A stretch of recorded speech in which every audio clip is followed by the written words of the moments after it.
মেয়ে পালিয়ে বিয়ে করেছে। এই অপরাধে মেয়ের পরিবারকে গ্রামছাড়া করে বাড়ি দখল নেওয়ার চেষ্টার অভিযোগের কাঠগড়ায় তৃণমূলের স্থানীয় পঞ্চায়েত সদস্য সহ তার দলবল। ঘটনাকে ঘিরে শোরগোল মালদার ইংরেজবাজার থানার বাগবাড়ি এলাকায়। জানা গেছে, ইংরেজবাজার থানার কাজীগ্রাম অঞ্চলের বাগবাড়ি এলাকার বাসিন্দা উপেন মণ্ডলের মেয়ে বছর দুয়েক আগে পালিয়ে বিয়ে করে, যা পরিবারের সদস্যরা মেনে নেন। কিন্তু এতে গোসা হয় তৃণমূলের স্থানীয় গ্রাম পঞ্চায়েত সদস্য জয়ন্ত সরকার সহ গ্রামবাসীদের একাংশের। সেই গোসা থেকে প্রথমে তারা উপেন মণ্ডল সহ তার পরিবারের সদস্যদের মারধর করে গ্রামছাড়া করেন বলে অভিযোগ। তবে শুধু গ্রামছাড়া করা নয়, এরপর তৃণমূলের উপেন মণ্ডলের বাড়ি দখল নেওয়ার চেষ্টার অভিযোগ উঠেছে তৃণমূলের স্থানীয় পঞ্চায়েত সদস্য তার দলবলের বিরুদ্ধে। ঘটনায় উপেন মণ্ডল ও তার স্ত্রী শেফালি মণ্ডলের অভিযোগ, ঘটনার পর থেকে তারা 2 বছর ধরে বাড়ি ছাড়া রয়েছেন। বাড়িতে ঢুকতে পারছেন না। তৃণমূলের পঞ্চায়েত সদস্য বাড়িতে তালা ঝুলিয়ে দিয়েছেন। বাড়িতে ঢুকলে প্রাণনাশের হুমকি দেওয়া হচ্ছে।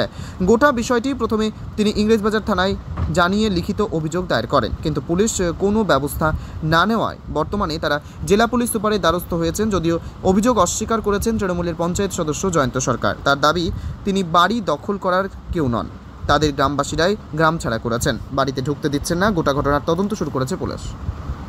এটা আমার নিজের মনে পালিয়ে বিয়ে করে নিয়েছিল, এই জন্যে এই রাগটা ঝামেলাটা। কি ঝামেলা? ওই মেয়ে পালিয়ে বিয়ে করে নিয়েছে। আমার তো কোনো আপত্তি ছিল না, গ্রামবালাদের আপত্তি কি তোর মেয়ে এরকম করলো। তারপর কি করেছে? তারপরে সন্ধ্যার সময় মিটিং বসিয়ে ওরা মারপিট, আমাদেরকে না জানিয়ে মারপিট একদম ঘরে ঢুকে নিয়ে করলো। হ্যাঁ, মারধরও করেছিল। আমি তখন হসপিটালে ভর্তি হয়েছিলাম। ভর্তি হবার পরে ওইখান থেকে ছুটি হবার পরে এইটা তৃণমূলের মেম্বার আছে জয়ন্ত সরকার। আর জয়ন্ত সরকার ওদের দলবল যা আছে ওরা করেছে। জয়ন্ত সরকার হইল তৃণমূলের মেম্বার। কতদিন ধরে অত্যাচার করছে? এইটা মোটামুটি 2 বছর হয়ে গেল। 2 বছর আমরা চাইছি কি আমরা বাড়ি যাব, বাড়িতে থাকবো। কতদিন আমরা এইভাবে থাকবো? আমরা তো অত শান্তি চাইছিলাম না কি আমরা কিছু করব চাই না করব। আমরা প্রধানের কাছে সবার কাছে রিপোর্ট জানানো আছে। প্রধানও রিপোর্ট জানে, থানায় এর আগে থানা থেকে তো জানিয়েছিলাম। থানায় ফের মীমাংসাও করে দিয়েছিল। মীমাংসা করার পরেও ফের আমি বাড়িতে যখন ঢুকি ফের অত্যাচার করে মারপিট করে জানলা টানলা ফের ভাঙাভাঙি করে। তারপরে ভয়ের চোটে আমাকে বাড়ি ছাড়তে হলো। কি বারে যাচ্ছি, বারে মারধর করছে। ওই জন্যে আমি বাড়ি ছেড়ে এখন আমি চাইছি কি আমি বাড়িতে যাব। আমার নিজের বাড়ি, আমাদের জায়গা তো এমনি নিজের না, PWতে। আমরা গরিব মানুষ, খাটি তো খাই। কোথায় অভিযোগ করেছেন? আবার করেছি এসপির কাছে অভিযোগ করেছি।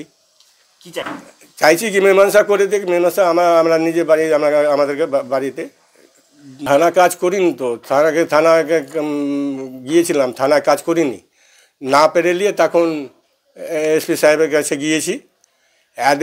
এদের উদ্দেশ্য ওই বাড়ির দখল করার। জয়ন্ত সরকার তৃণমূলের মেম্বার আছে, ওরা দলবল নিয়ে মানে বাড়ির দখল করার চেষ্টাতে আছে। আপনার নাম? আমার নাম উপেন মণ্ডল। গোটা পশ্চিমবঙ্গ জুড়ে তৃণমূলের এই কালচার চলছে। মালদাতেও সেই কালচার। আইনের শাসন তৃণমূল নেতারা নিয়ে নিচ্ছে। এরপরে মানুষ যদি আইনের শাসন নিজেদের হাতে তুলে নেয়, তাহলে এই জাতীয় তৃণমূল নেতাদের কি অবস্থা হবে, কি পরিণতি হবে, সেটা তারা বুঝতে পারছে না। তাই আমাদের সেই সমস্ত তৃণমূল নেতাদেরকে উপদেশ বিজেপি হয়ে, যে আইনের ব্যবস্থা আইনের লোকেদের হাতেই ছেড়ে দিন। তারা দেখুক সামাজিক না অসামাজিক কাজ হচ্ছে। আপনারা এটা দেখে তাদেরকে বাড়ি ছাড়া, ভিটে ছাড়া, গ্রাম ছাড়া করেন না। কারণ সাধারণ মানুষ যদি আইন হাতে তুলে নেয়, তখন আপনাদের মতন তৃণমূল নেতাদের কোথায় অবস্থান হবে, এটা কিন্তু একটা আতঙ্কের কারণ। তাই অবিলম্বে এই লোকেদের বাড়ি ঘর দখল করার যে মানসিকতা, সেটা ছাড়ুন এবং আইনকে আইনের পথে যেতে দিন।